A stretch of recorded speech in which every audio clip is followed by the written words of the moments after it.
looks over at you and kind of looks you up and down. She gives a small smile. She looks down at Sheldon. Sheldon takes out a small piece of bark out of his pocket and combs his hair back and gives her a little wink.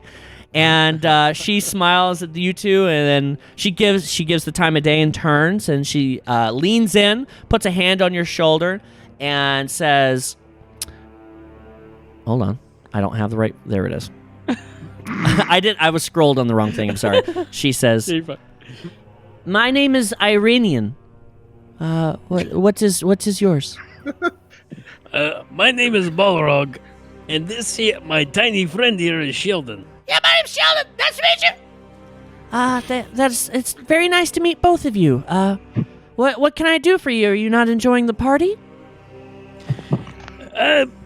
We are enjoying it fine. Are you enjoying yourself? Well, I come here about, with my husband once every, it's been about twice every week now. I enjoy the drinks. They're quite yummy. They only have one here, the Devil's Kiss. I wish they would have a little bit more variance, maybe some wine, some mead. But I'm just sitting here doing some paperwork.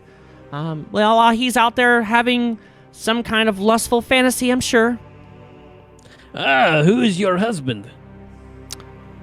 My husband, his name is Callie. He's a little dwarf man. Have you seen him around? I haven't seen him in a few hours.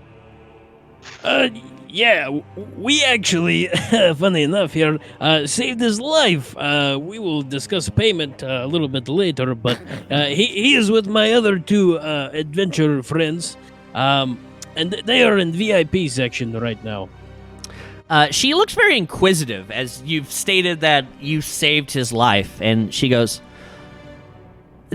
let me explain real quick before we get further. What you see before you, she's got these short, curly, dyed black hairs. She's got gray eyes, very pretty, silver skin, sunburnt in certain areas, but very soft. She's about 5'3", not very tall, athletic build, edgy, very attractive face, very bony. She's got a tiny tattoo of a jellyfish on her right hand. And she leans in inquisitively and says, say that again. You said you saved him? Last I left him, I gave him my card, and I let him go have his fun. What trouble could he have possibly gotten into in this place? Perhaps there is some things about your husband that you do not know. We would be more than happy to fill you in later, but right now, we need to get him out of here. You would do well to follow us, huh? She looks down to Sheldon and looks over to you and says, "Did you say you have some adventurer friends here?" Just blowing past the whole husband bit. Okay. I would like to roll an insight check. Yeah? What are you trying to get from it? What's your purpose? To see if she is actually married to Callie. Okay. Yeah, I think that would be a bit of RP and an insight. You'd have to double that up. Okay. What do you want first? Give me RP and see if we can score this without doing an insight. That seemed to be quite the transition between the conversation we were having about you and your lawful marriage. Are you actually married to him? Oh, quite married to that slob of a piece of shit, if you're referring to Kali. Did you not catch the fact that I'm here at a dungeon of sin with my husband, and I seemingly do not care that he... Do you not have strip clubs where you come from? I'm not fazed by this, and I know what dirty deeds he is doing, but I don't care about him. Yeah, we're going to go ahead and ixnay the insight check there. Okay. She is going to roll something, and then I'm going to have to tell you what you're going to have to roll too. Yay.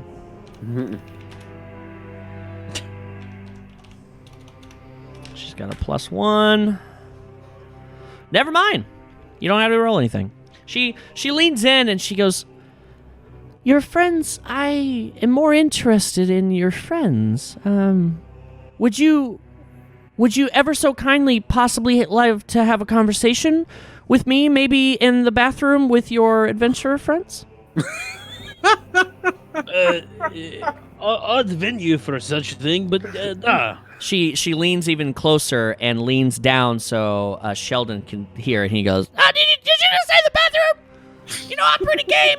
But and she puts her finger up to her mouth as to say shush, and she says, somewhat loudly but quiet enough so only two of you can hear, "There are people listening all around here, as every one of these are an extension of no. Maybe in the bathroom we can actually speak without prying ears or eyes. Meet me there in 5 minutes." And she begins to walk away towards the bathroom.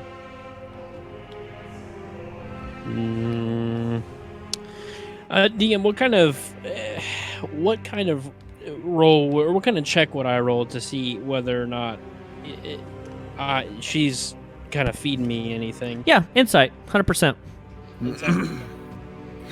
I'm looking for insight on this. I'm looking for above a 12. 16. Yeah, the way in which she spoke to you at the beginning seems very truthful and insightful, and you could definitely tell the inflection of her voice when she spoke about her shitty husband that she is very annoyed that she's here, as if this is more of a task than anything. But when her voice began to speak about, "Can I meet your friends?" there was a certain earnest and almost not panic but excitement of, you're the people I really need to talk to. You believe 100% that she is being honest with you. Okay. She has left you as that roll has happened, and he goes, well, hey, maybe we should grab the guys then before we go up to VIP. I mean, what's a little bathroom break gonna, Who, buddy, was she hot? Yeah. Let's go grab the rest of the guys, Yeah, I mean, I would use, message, but my juice ain't flowing. So yeah, let's grab them. And you guys are not that far from him. You guys have only made it during this whole conversation to the guy at the VIP at the roping at the bottom of the stairs, and he nods to you and begins to take back the roped off section. And after you guys, but Sheldon and Balrog, you make it to them before they go up the stairs. Listen, guys, I know that I need bathroom break. I know Sheldon does too. Or you guys need bathroom break? Yeah, I could go to the bathroom. Yeah, buddy, I got money to make it rain and make it snow. Come on, let's go to the bathroom. Stop. I have to know what snowing is. I mean, I could go to the bathroom, I guess. I mean, it's been a while since I tinkled, I believe. All right, thank you, Mr. VIP guard. We will be back shortly. He kind of looks confused. Okay, I'll tell him you'll be there in a minute. We go to the bathroom together. It's cool. He just kind of mumbles under his voice, just like a herd of chicks. And you guys make your way to the bathroom then as a group? Yeah. Okay. You guys come into the guys' bathroom, thinking maybe she'd be there. There's 3 stalls and a pit of where you would excavate yourself in the middle of the room. And of these 3 stalls, you see that all 3 of them are open, and she is at the back wall. And she goes, "Please close the door and lock it on your way in." And there is a lock on the door to the bathroom. All right, I'll lock it. Okay.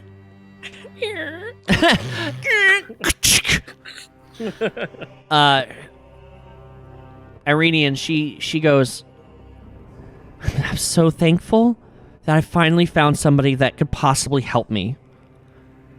I don't know what you guys are doing here for or why you're here, but I need your help. And I need your help in the worst way possible." All right. Okay. What do you need help with, ma'am?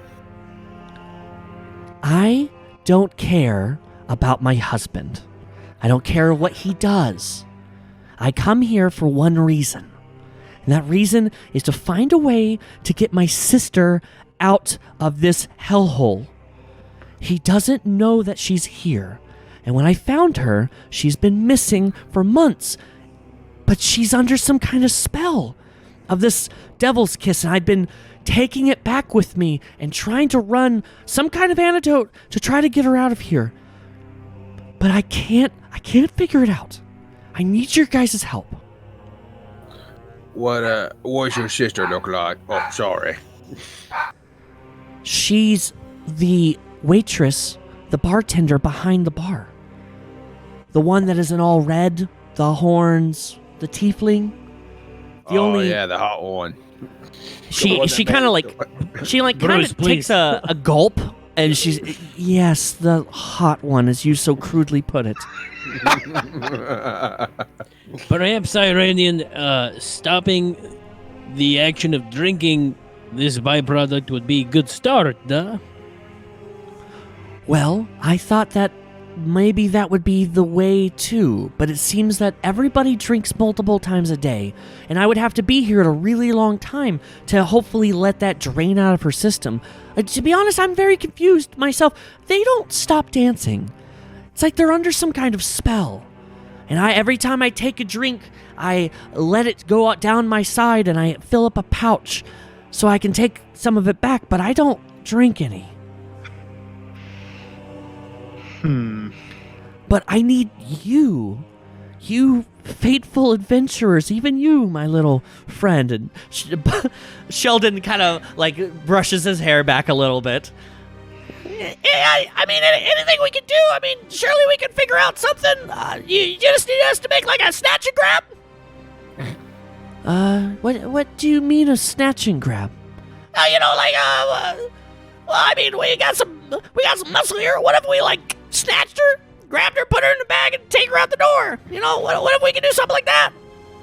She kind of waits and thinks thoughtfully, and she goes, well, you would have to have a key then, I think, to get through one of the doors. But who's to know which one of the doors that we need to go through? It seems that every time it's different.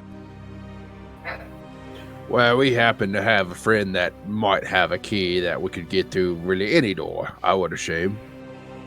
Is that right, Steve? Yeah. Sorry. Do I? Yes, you have the Yeah, manager's you do. key from... Oh, that's right. Yep. You also have 3 entrance keys as well into this. Okay. Yeah. Let's go with that. Sorry. Okay, is there anything you could do about that one? Yeah, hold on. Okay. You just hear some horrible... Look at his neck. I know. Just cracked. Oh God. Oh. Oh, my. The wrist. Look at this wrist is not good either. So what's happening right now for the people who can't see, Brucey has taken off his VR headset and his character is doing yoga. Rip. Can we get an F in the chat, please? Yeah, can we get a rip in the chat? Rippers in the chat, please? Oh, there he is. Hey! Oh, better. Oh, he's Sorry. done with yoga. Sorry about Straighten that. the neck right out. So she looks at the 3 of you and says, I'll make you a deal. I don't have access to money or cores, so my husband is a terrible, terrible man. But I do have a deed to a ship. I will gladly give you that ship if you give me my sister back. Okay. Like a sailing ship. Have you not seen an airship before? Oh, well, I have. Our friend used to have one. Brief time. Hell yeah. I'd like to make an insight check. Absolutely. Looking for a 12. Ooh. While he's doing that, I would like to ask her a question. Okay, let's do the insight first. Okay. 24. Yeah, she's being extremely truthful, and she seems very genuine. What's your question? All right. So, we're here because we are a jury for your husband's possible execution we saved him from. Wait, hold on. What? What do you Yeah. mean? Your husband almost was executed because apparently he's letting all your people die of a horrible disease that he has the cure for. Is this an accurate statement? Her face becomes very dire and says, "Who told you about that?" No. Then it must be true. I can't Is there a believe disease I can't that sweep your land? Yes. More than thousands of our people have died. And what you're telling me is that his blood is a cure? From what we were told, yes, that is a correct statement. I will drain that disgusting pig. And she gets extremely angry in her face and her body. And she punches the wall out of pure anger. Will drain every last ounce out of that pig. She takes a second and walks over to the corner and puts her hands against the wall and just breathes in deeply. I cannot believe all the people, our own family, has died, and he is the cure. He told, and she whips back around, pointing it all. He told our people directly to their face that there was no cure. And you're telling me that his blood would have saved our son? Wow, your son died. I'm sorry to hear that. Not only my son, but so many other people. She kind of slumps down onto the ground in a bit of this disgusting bathroom. And she doesn't care. Her dress gets sopped in the dirtiness. And she just looks broken in front of the four of you. Listen, we're gonna make it right. All right, he'll pay for what he did. Go ahead. Anybody else? Yeah, I was just gonna go over and kind of kneel down to her, and then I would say, your husband will get the true death that he deserves, and it will not be glorious. In meantime, perhaps we should get up off Florida. It is kind of gross in here. Sheldon goes to her other side, and even though he's basically eye level with her, he takes her other arm as you take the left arm, and he takes the right and kind of lifts her up a little bit. And she just kind of, the sobbing, tearful eyes, she gets up and she's a bit shaky and wobbly, and yes, you're right. I need to keep the task at hand. And she puts her hands up to her face and just takes a deep breath and looks in the mirror and fixes her hair a little bit.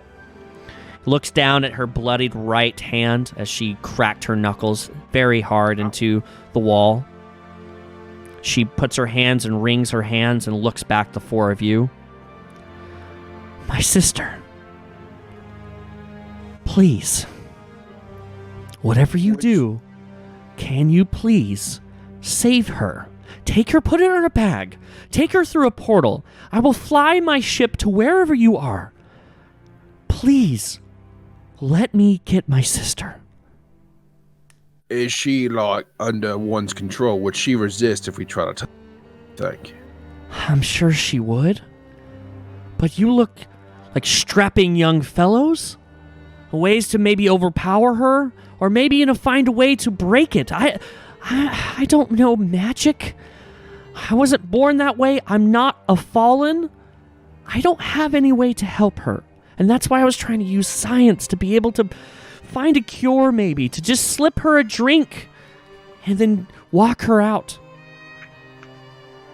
I might have something for that. What do you Let's think, go Steve? talk to the sister. No or Aaron? Both.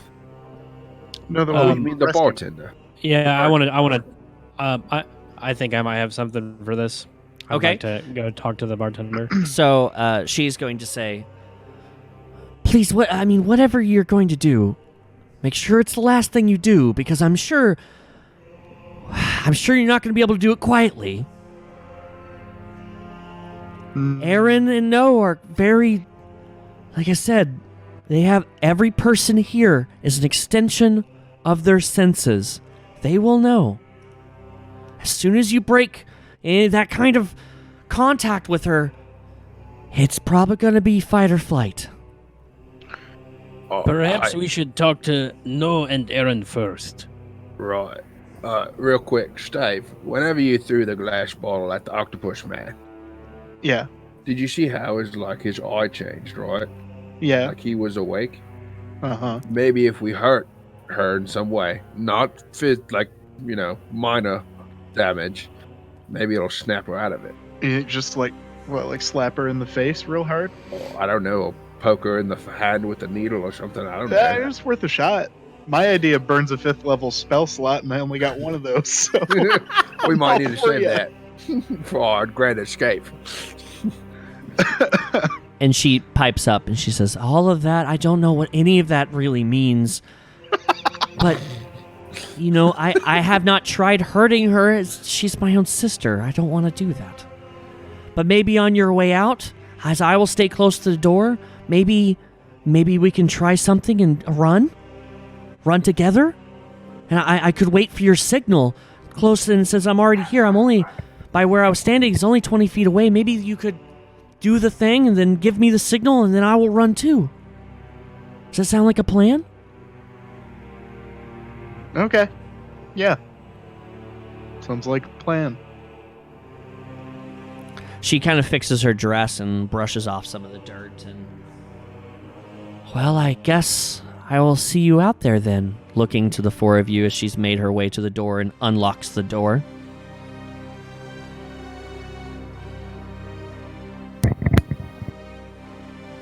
All right. So I'm going to walk out the door. The rest of them. Okay. Everybody's I'll follow. heading to VIP then? Is that the plan? That's the plan, right, guys? Yeah. Yeah, Okay. that's the plan. Alrighty. She makes her way back to the bottom of the stairs where she nonchalantly picks up her paperwork again, starts going over paperwork and acting as if nothing's happened. The club is exactly the way that you left it, just bumping. And the guy at the bottom of the stairs pulls the rope back and says, I guess you guys are ready? You go up there? Yeah. 1, 2, 3, 4. Yep. Right. Have a good time as you guys pass by. Is there anything Thank you you. guys want to say, do as you guys are making your way to the VIP area? It's about an 80-foot walk. You're going up to the second floor and then walking along the second floor all the way to the VIP, which you can visually see, but it's obviously so loud. It's basically a balcony wrapping around the entire building. I would like to have a sidebar with my companions very slowly. Yeah, you guys are walking at a snail's pace and having a conversation. Go for it. All right, so guys, what if we just ask now and Aaron to let the bartender go? You think she'll go for that? I feel like she would not go for this because she's already given us one person and she was not happy about it. That's true. Maybe we Steve. can trade something. Yes, sir. You thought you might have some magic for Bartender? Yeah, but we're gonna need to, book it as soon as I do this. Well, I was thinking of giving her my magical healing vodka in hopes that it would kick this from her system. That's worth trying. Maybe it's worth a try. That or hurting her, like I said, might be the trick.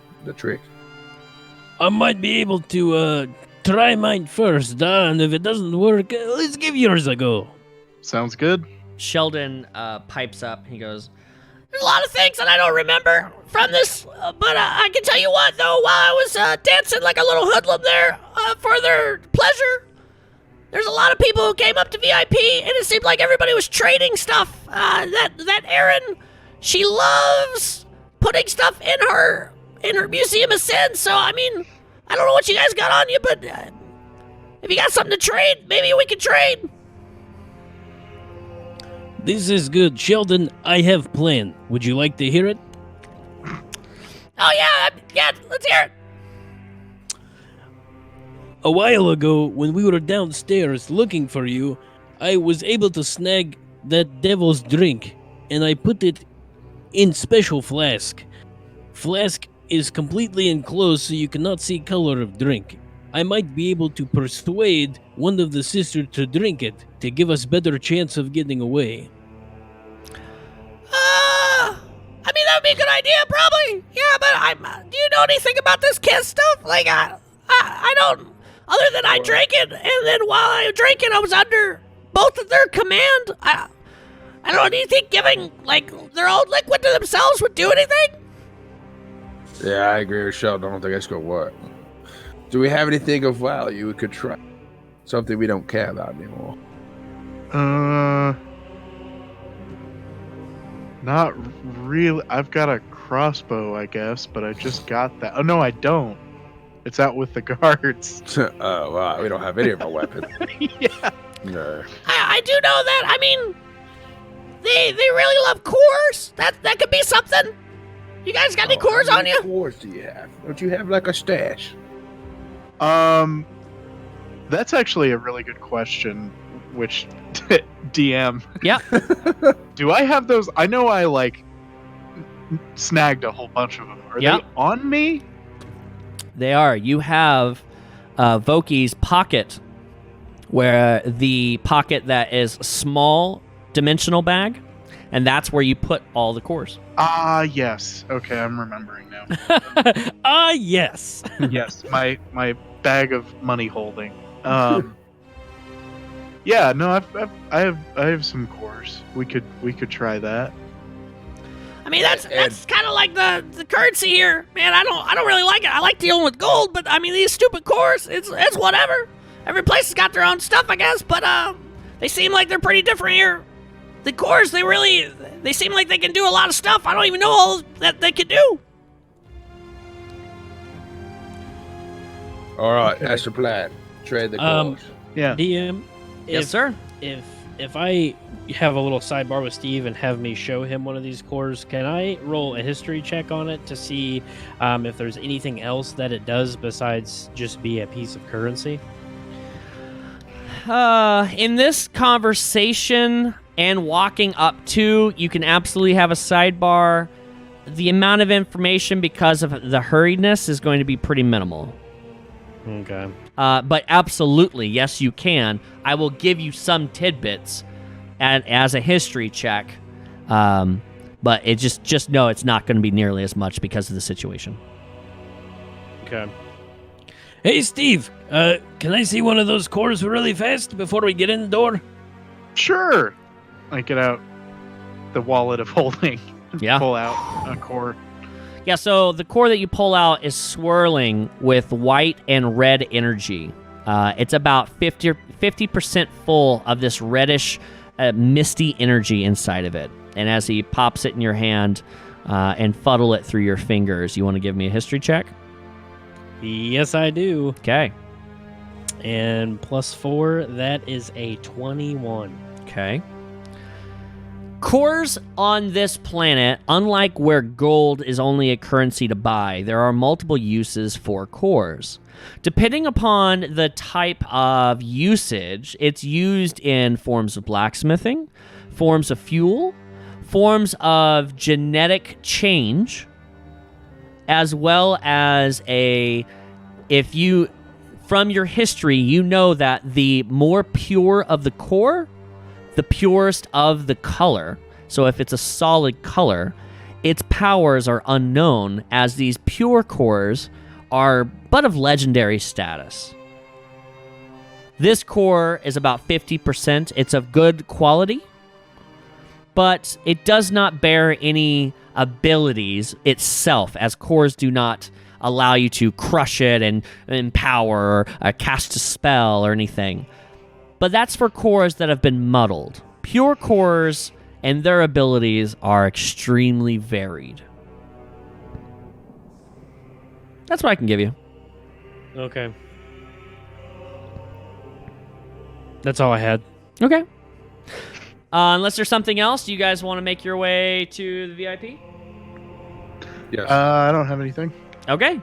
Yeah, you guys make your way into the VIP room, and let me explain this room a little bit. It's got draperies along the wall. It's got long drapes hanging from the ceiling, creating kind of like a walled-off area. The floor recesses down 3 feet, and a lot of pillows and very loungy, hookah-feeling kind of setting. There is plants around. It's very lively as there's some music being played by some halflings in the back. Again, they are dressed accordingly to everyone else in this club, and they're playing music, and they seem extremely exhausted. There's 3 seats and a small pillow next to the seats where Sheldon will take a seat, and in front of you is the 2 sisters. No sits patiently with her shoulders back, her knees together, and her hands on her knees. Very angelic with her wings floating around her, almost cusping her, almost wrapped around her in a hug-like formation. No slumps in her chair, and her head drapes over the side of the arm as the grape boy keeps giving her grapes. And she points her fingers over and says, Take a seat, please. Oh, well, thank you. Would you like refreshments of any kind? A drink, food, maybe some drink? I'm all right. Thank you, though. Oh, I am also well, thank you. The 2 servants that come in, the shirtless half-elves, bring in these large goblets, and they fill them up with what looks like Devil's Kiss, and bring out some bread and some grapes and place them in front of you. And she goes, If you feel so hungry, please help yourself. I see that you have given your judgment, and I did not expect it. I did not. I said, sister, they will for sure kill her, but you did not. I'm surprised. she eats a couple more grapes. Well, we enjoy trying to save people, right? So, like, if his people are in trouble and his blood's the cure, then why not try to do some good? No picks up on that, and she perks up and says, You're trying to do good, you say? I would like to. But you find yourself in a museum of sin. How curious. Actually, it is not that curious. We came here purely for our friend Sheldon, who was snatched from us by your ugly sister. She kind of winces at that, and the other sister takes the grape and kind of stops for a second and looks over, and she goes, looks to you, Balrog. And then she gets up into like a sitting formation with her elbows on her knees and looks directly into your eyes. This is Erin. Her wings kind of curl up a little bit, and she puts her head in her hands, resting, and she goes, Tell me, Balrog, did you happen to look into my mirror? What's it to you? I see something in your eyes. And as she says that, behind Erin, behind this tall chair, you see an ethereal mist form. Go from a very misty formation starting from a center point, and it creates a humanoid body that's flowing left and right. And you see your sister Eden's face. And she looks angry. No, not noticing this, just smiles at you. And Erin cocks her head a little bit and says, Are you completely sure you didn't look in my mirror? How would I know what mirror that I was supposed to have or not to have looked at? She cocks her head the other way and then takes one of her fingers and licks her lip with it and puts it between her fingers and mulls it back and forth with her own spit in between her fingers. And then she smells it and she goes,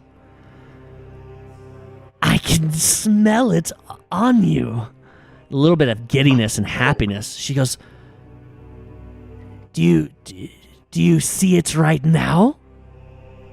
And she gets a little closer, a little excited, and the ethereal mist begins to form where she is near, more to the left. She's moved from behind the chair. Now she's left of Aaron, and she is making eye contact, your sister, making eye contact with you right now.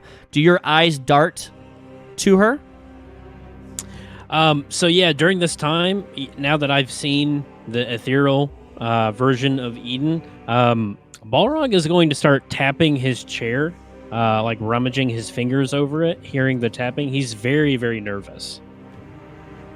Aaron notices this tapping, and your eyes dart to the right of her and then dart back, and seeing that fear almost, that like nervousness in your face, she gets even closer, and now she's down on her knees in front of her chair, looking at you in the eyes, about 3 feet from you, and she says, You do. You looked in my mirror and you see tell me what is it that you see right now? I see my sister. Your sister. Well, did you not know your sister was dead? You shut up. My sister is very much alive. Eden, almost like a calling, like a distant, echoey noise. You hear, Hara! Hara! And Erin leans just slightly closer, putting her hand out and says, I can almost hear her. She's reaching out to you, and she doesn't. You didn't know that she was dead. Eden, is it you? The voice kind of goes from an echoey in and out, and you hear Eden's voice more clearly. Balrog, is that you? Eden, yes, I am here. How is this possible?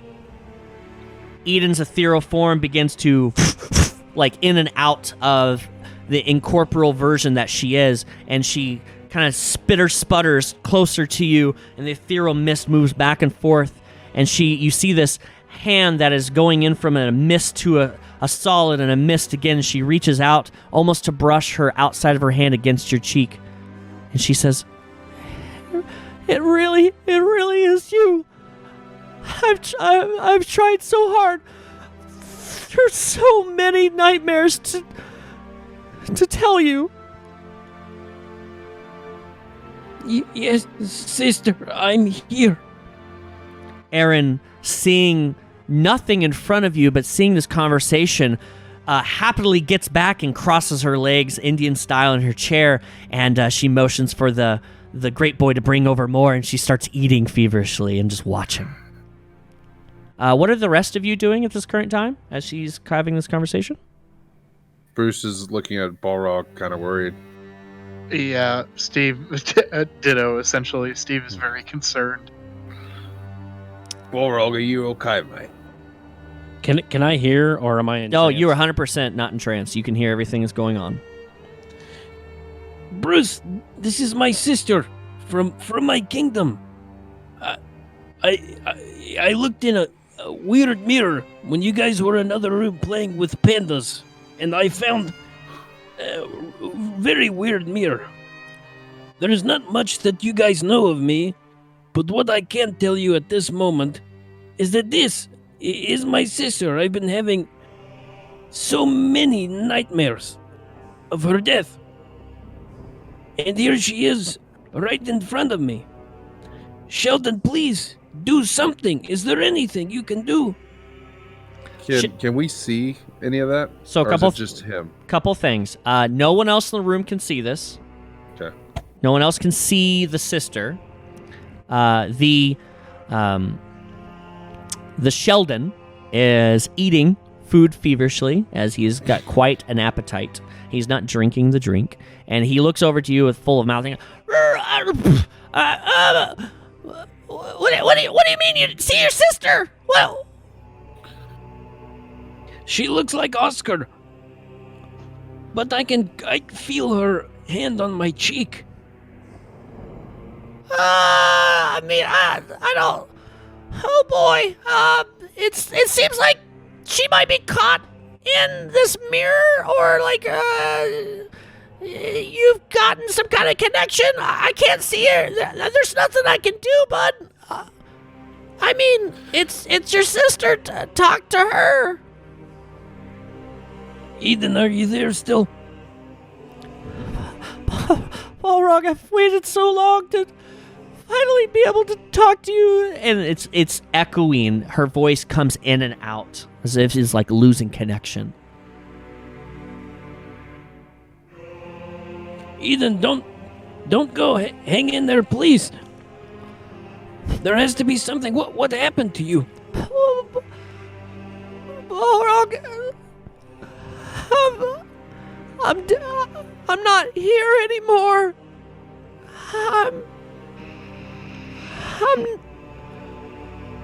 You hear this gulp almost through her voice as she strains out. I'm dead. And your father is dead. Eden, you aren't making sense. What do you mean father has died? What of Kanik?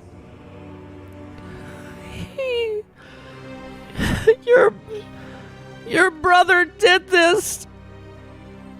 He did what? He's a monster. He hunted me like a dog, and now I don't know how long I can talk to you. I've spent months trying to talk to you through your nightmares, showing you my death over and over, the pain. Eden, I've been trying to get to you. I don't know how to help. You need to find your brother. He did this. He did all of this. But he's sick, Balrog. He's so sick. Sick how? How is he sick? Eden, please help. He killed Dad. There's nothing I can do about it, and I didn't even know. And now I don't know what to do. Eden, I'm coming for you. Just try to hold on as long as you can. I'm coming for you. The mist begins to flutter in and out, and as she says, I don't know what to do, the voice kind of carries in and out a bit. And Erin, sitting on her chair, cross-legged, she's getting so excited. And she leans over to Noah and says, I think it's about to happen. And then Eden looks at you, it's just like a poof, and a poof very close to you. You hear inside your head a quick notion that, brother, I love you, but you need to kill your brother. I need you to actually be the man you should have been that father did not see. And I'm sorry. I'm sorry I trusted the wrong one. I should have trusted you. And as she says, I should have trusted you, you see through this mist that is in front of you, a blade pours through the mist, and you see her face expression is somebody who just got stabbed. And her body begins to fall towards you, more in your lap. And as soon as she does, the mist just dissipates in your lap. And standing before you is a 6'4" figure with 3 capes on, a blanked face, and a blade with a gem in the base. Whips the blade back around, puts it in the person's pouch, and then it dissipates.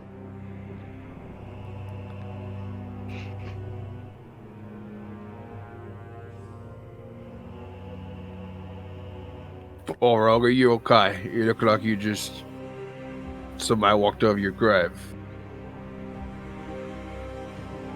Bruce, I don't have words. I cannot describe to you what I have just seen. Bruce would like to put his hand on Balrog's shoulder. Hi, mate. We're gonna figure it out, all right? Let's just get out of here. We'll find your sister, I promise. Balrog nods. Erin looks so happy. She's almost giddy. And she claps very quickly as she points up to the mirror. That is the mirror that you saw originally. And you see it on top of the ceiling where DJ Kaleto has been using to bounce laser beams off of. And you see a bit of ethereal mist kind of go out from the mirror itself. And she goes, Oh, well, whatever you saw was quite interesting. You broke the spell. It's very, very good. I can't trust anyone that looks with your face that's all twisted in fear. And now that I know that is done, let us resume. No peeks up and says, I'm so glad that you decided to join us here in VIP. As you know, we are a business after all. We love to show a sin or two to our patrons. I was hoping that you might have something willing to trade for, say, safe passage back to where you came from. Well, I think we might have that figured out. But there's something else we'd like to trade with you. She peeks up, quite interested, and she leans in a bit and says, You do? What could you possibly have that we would want? Well, you're interested in cores, correct? Who doesn't love money? Well, me and my friends here, we're in need of a bartender, and we noticed you have a decent one down there. How much would she cost? In need of a bartender? That would have nothing to do, I'm sure, with her mother. I mean, sister. Sorry. Being in my club right now, does it? We might have crossed paths, but that's our business. Oh, she has been asking many a patron before they drink my wonderful drink if they will so very much help her, and offering, I believe, an airship. She laughs very positively, almost sure of herself. It's quite funny to me. She actually believes that I would give up my favorite possession. Did she not tell you who she is? No, she did not. Oh, honey. Oh. Her real name is Sheena. She actually came to kill us. And both sisters laugh in accord. But she never made it by the dark room. And instead of eating her, I decided to strip her of everything that makes her her. And make her work her rest of her life at the Scarlet Bar. She's been here for 2 months, and I do enjoy having her weapons, her gear, such a famous line of weaponry from the Gadillion family, makes me happy, knowing that she is my plaything. Erin's kind of just giggly and just kind of bouncing around a little bit as she's eating, and she's just elated that somebody played with her mirror. Do you guys have anything to say? What would it take to release her from your spell? What it would take, sister? She leans over to Erin. Erin kind of leans over and she goes, "You know I want it." And he's got it. Erin points a finger at Steve. And she motions her finger as if raising from low to high slightly. Steve, you feel the cube that is holding Bajori inside your stomach move. Oh, dear.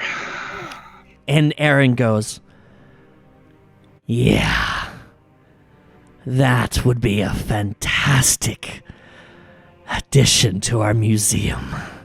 Just very excited, and No then kind of smiles and brushes her hair back and says, "It seems to me that you have what one might call in another plane a god in your belly." Yeah. Yeah, I do. She moves her finger up, and it begins to push against the top of your stomach as if she's trying to pull it out of your belly. Oh. And she's teasing it as she's controlling it around inside of you. This is extreme pain and super uncomfortable for you, by the way. I can imagine, yeah. Yeah. No says, "I will make you a deal for the exchange of one plane's god to put in our Museum of Sin purely for expose. I will give you Sheena. But I would need a promise from the three of you. A blood promise." Entailing what exactly? I would need an equal soul for Sheena's. Her contribution to this bar is quite profitable. I would need you to give me a soul for Sheena. I thought that the Bajori was the trade. Yeah, the literal god in my stomach isn't going to cover it? Not for Sheena. As from her, more family members will come, and they will try to save her, yet they will all fail. So you're taking my honeypot from me. I tell you what. This. What if we talk to her family, we rescue her, get her out of here, and maybe we send you people. The bad people. The people we take down. The bad people, you say? Right. She leans over to her sister, and her sister is just toying with Bajori's cube in your belly. And she looks over to, Erin looks over to No and says, "Sister, I don't care. I want him. I need him. Do what you need to do," and snaps at her. And No doesn't take kindly to the snap. And she looks back to the rest of you and says, "If that is not apropos for a honest trade, maybe you have something else? Something to, how do you say, sweeten the deal?"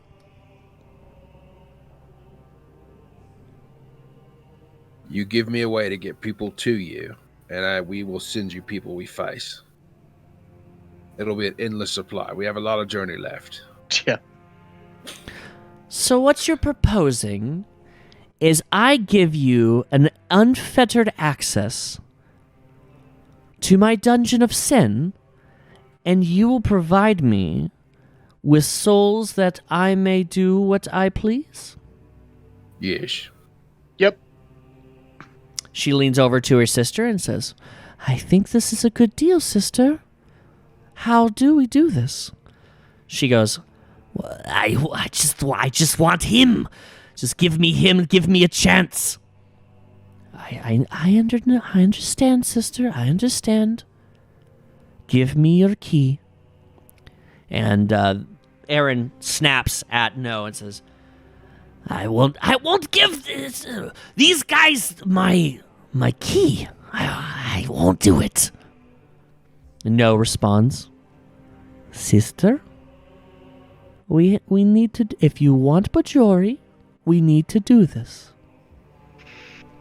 And at that time, you see No create from nothing between her hands a parchment paper with gold lettering throughout with signatures at the bottom. And she hands it to the three of you. Please read over the contract, and I will provide you unfettered access to our museum.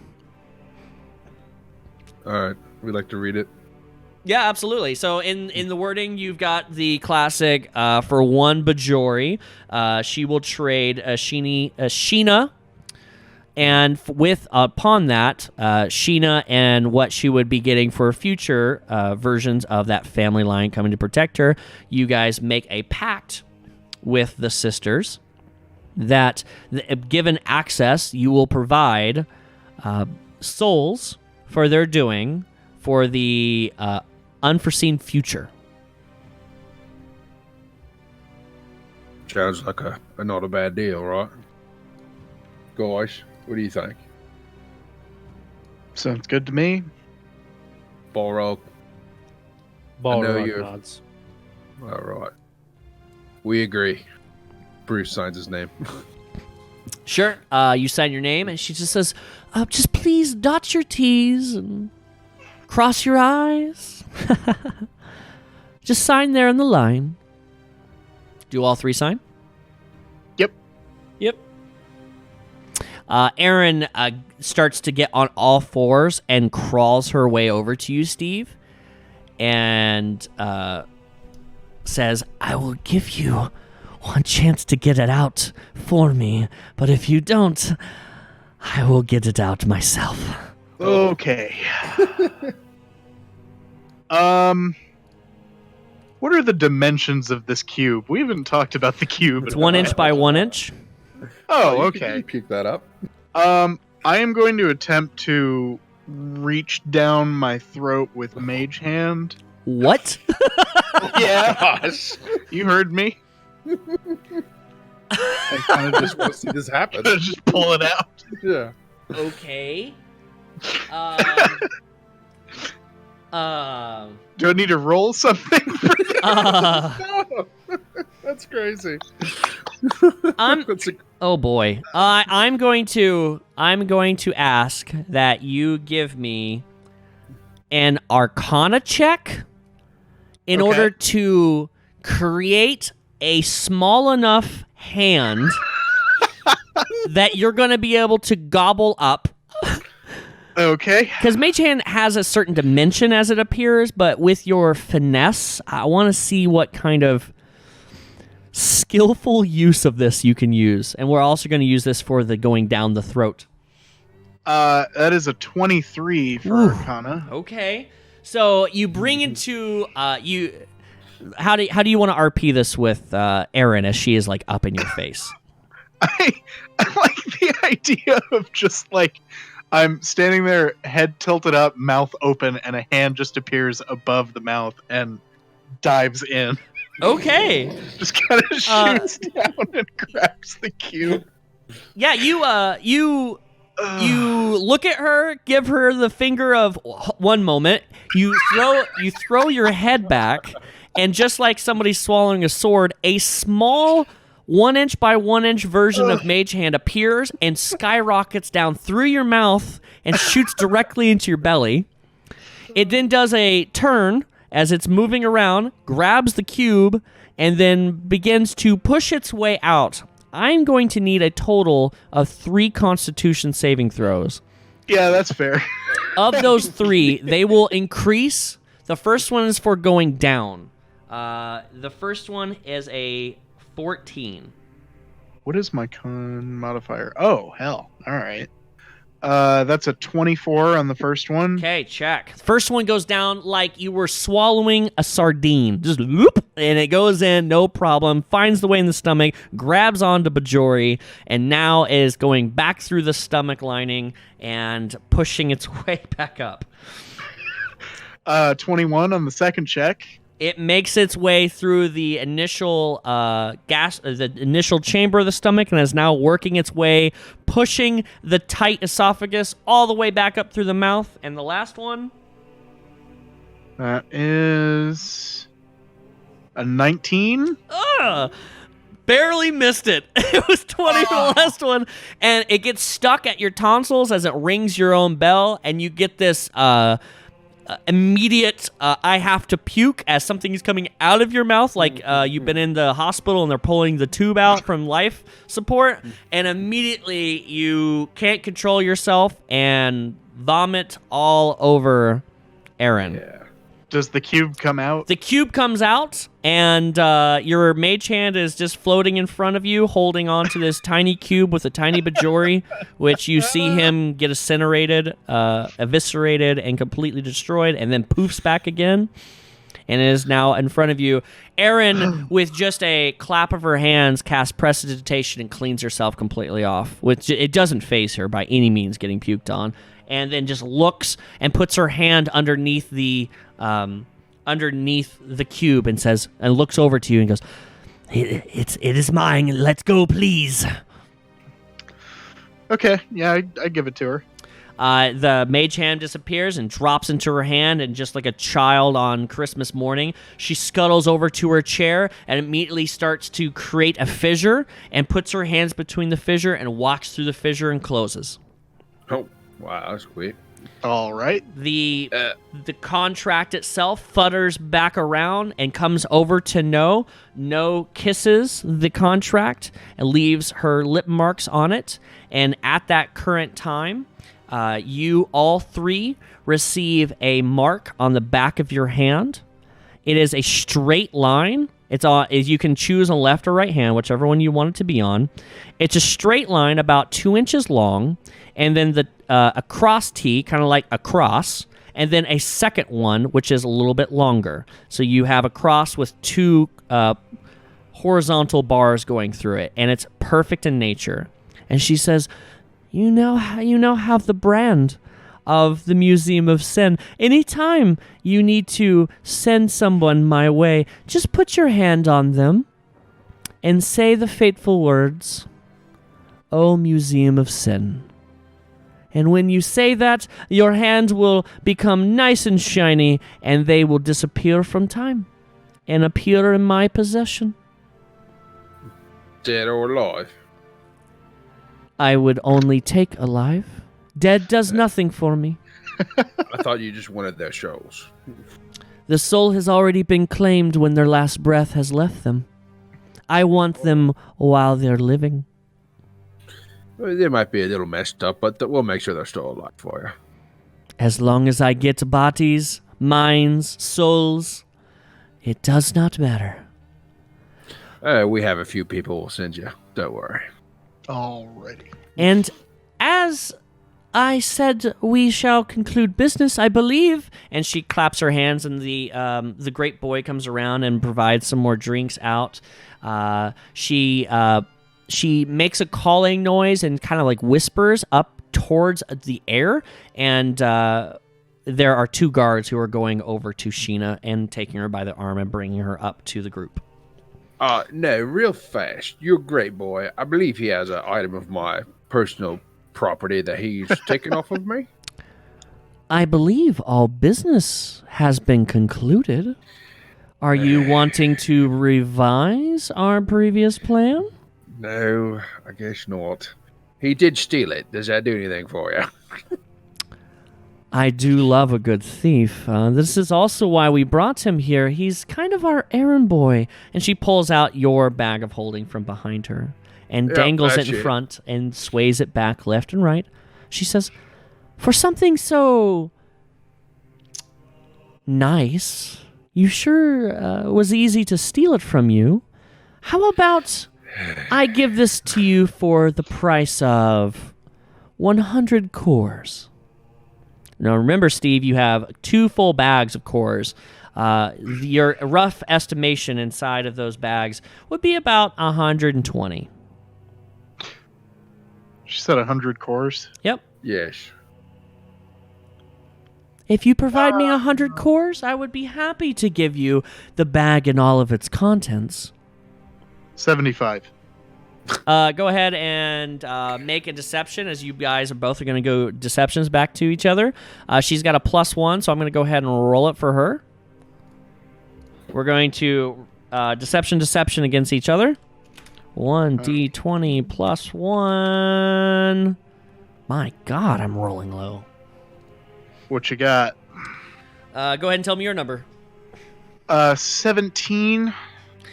She looks at you and says, you drive a hard bargain. How about 85? Would you? 80. All right. With this last haggle, we'll do one last roll. She All right. failed the first one. That's why she's trying to keep face.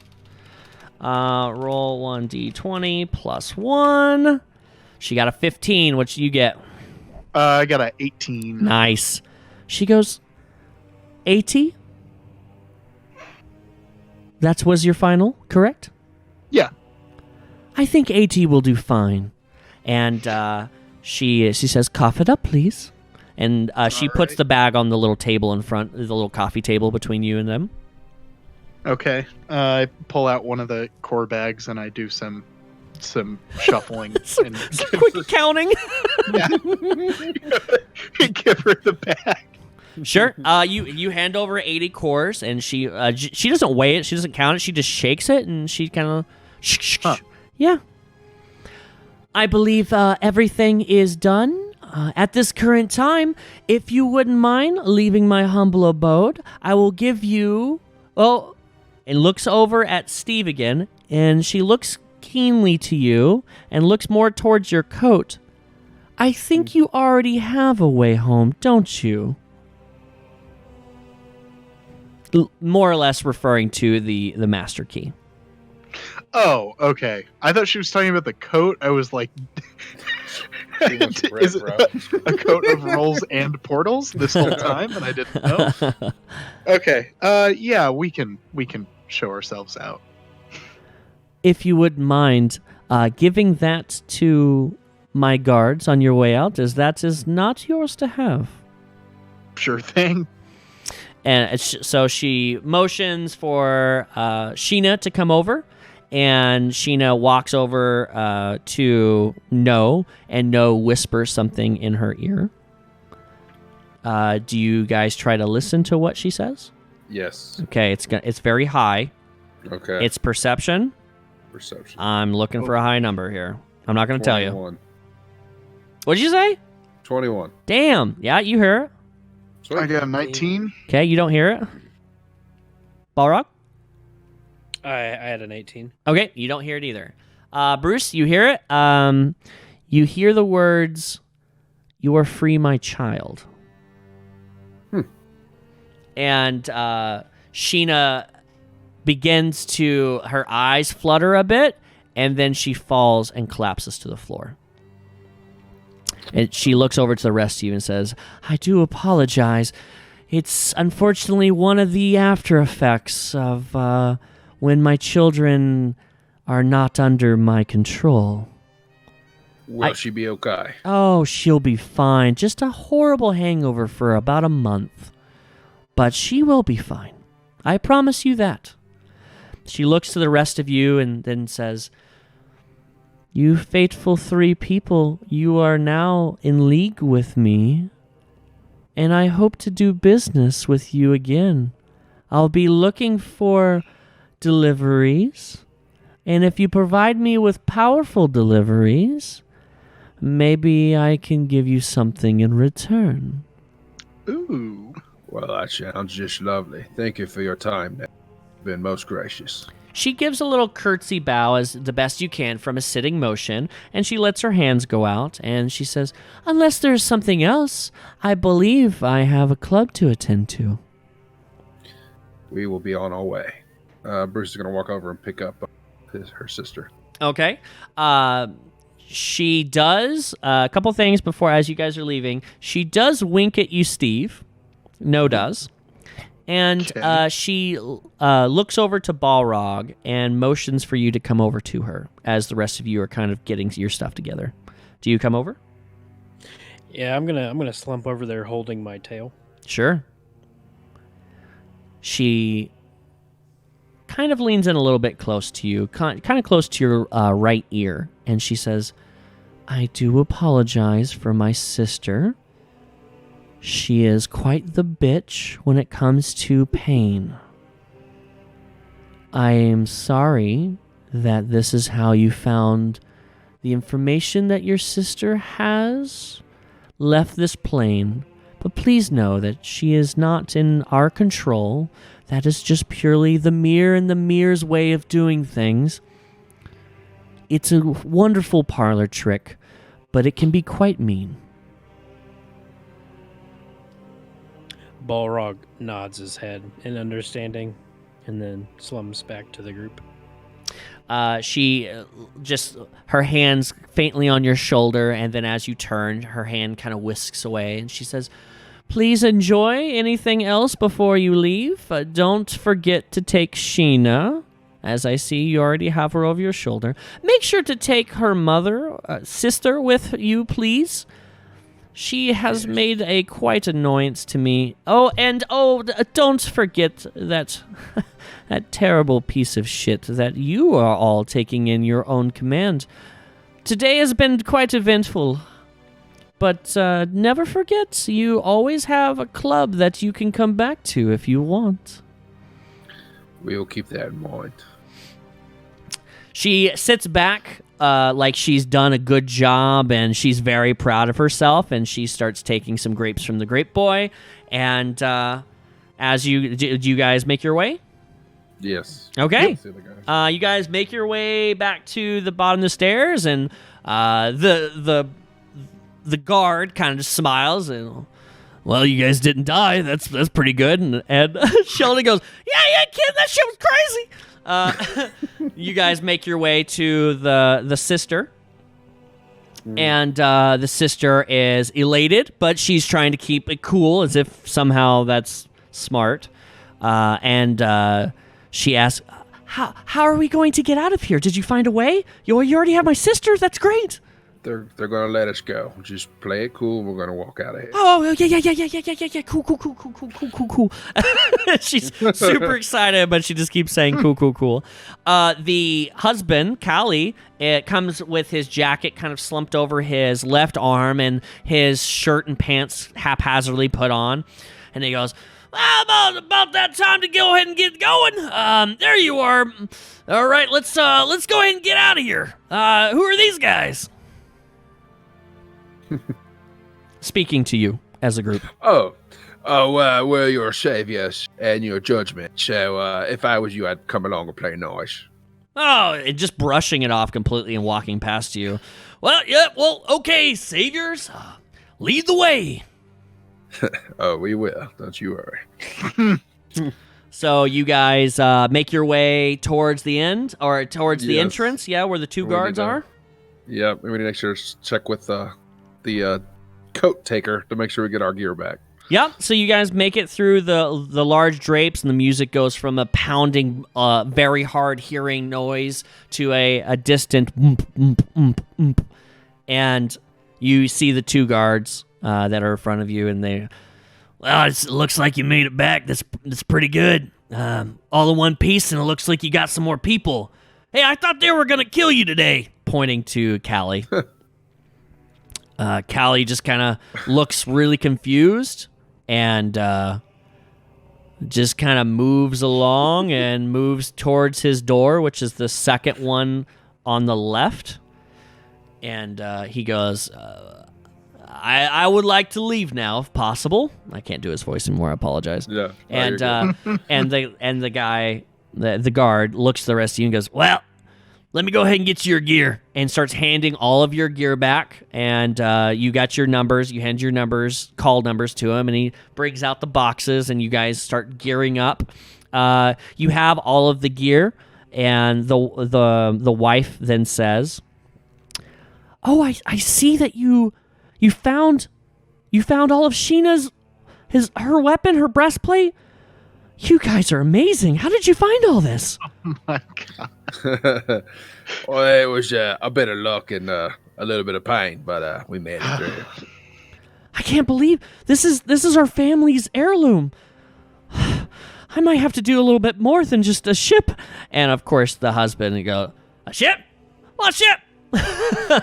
And then she tries to bout it off, and as the two guards get the rest of it, the second guard walks over to the door, puts in his master key, but then obviously does not have it, and he starts looking around, and then looks at Steve and goes, "Yeah, this is gonna be you to open up the door, but I'm gonna need that back." Yep. Do you open up the gate and put it in that key door? Yes, I do. Okay.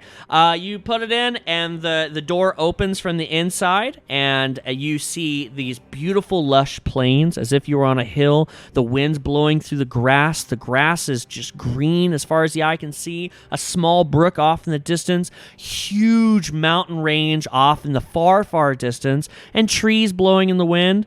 And you can get this breath, just fresh air.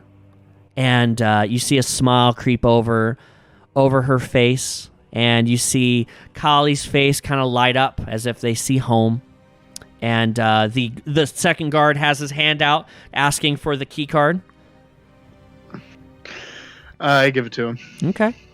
And they go, "Well, thanks for doing business. Hope you guys had a great stay at the Museum of Sin. Come back anytime you're here, Anytime you want to get a little frisky-disky, Jesus. I'm sure you'll see us again, mate. Don't you just worry. Sheldon immediately is running out the door. He is gone. He's like, "I hate this place!" And it just runs through the door, and then bloop, he's through, and then looks back and sees you guys kind of in a one-way street, and he gives you guys the motion to come on. All right, I walk through the door. Okay. Bruce goes I through. follow. Steve goes through. I go through. Balrog, you go through. And as you guys all pass through with Bruce, you have Ashina over your shoulder, the other two next to you. And as the group stands on this beautiful hillside and the wind is blowing, you feel the sense of not so much of accomplishment, but the tug at your hand, that darkness, Steve, that you felt when that creature was trying to take over your mind. You feel a similar darkness kind of pull at your heartstrings, but it's originating from your left hand, where the mark of the Museum of Sins now shows very brightly. Oh boy. And that is, my friends, is where we're going to end today. Oh yay. Hooray, So much hooray! I love cliffhangers. We're alive. I don't know if that's so much a cliffhanger. I mean, Yeah, we got a nice little bow on that adventure there. I feel. I feel like that was. There's still stuff left over, sure, Well, but. of course. So a couple things to finalize here. You can say whatever one-liner you want to say to activate the Museum of Sin stamp to send them to. Now, mind you, there is a cooldown on this. So you can't just send everybody you touch. Right.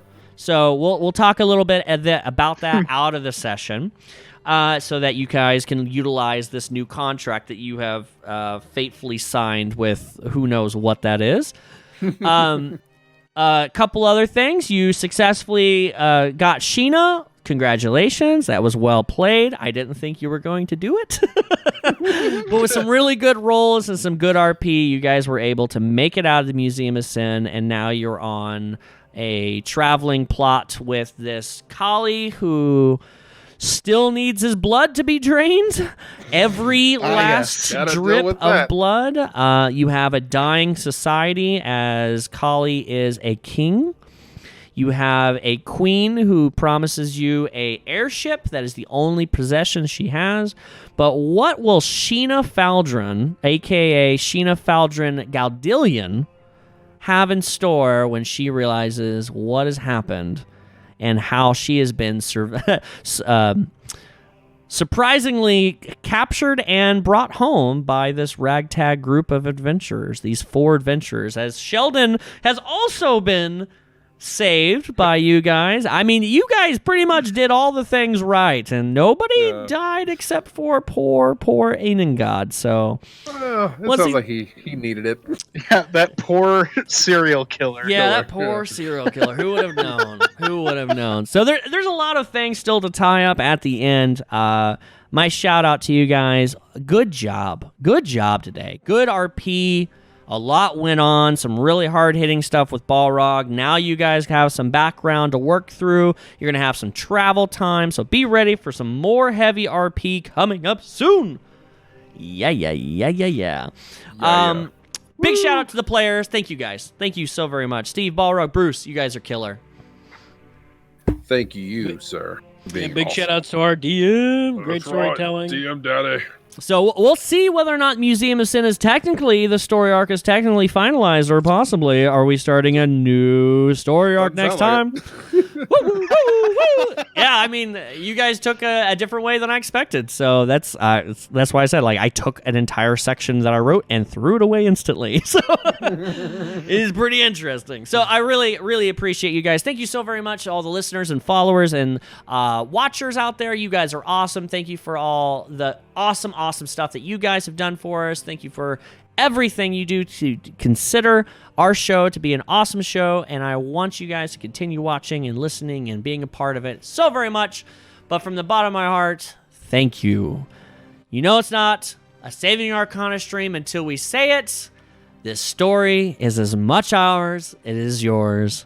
Thank you, and have a great rest of the day. Bye, everybody! Bye, guys. Yay. See ya. Bye.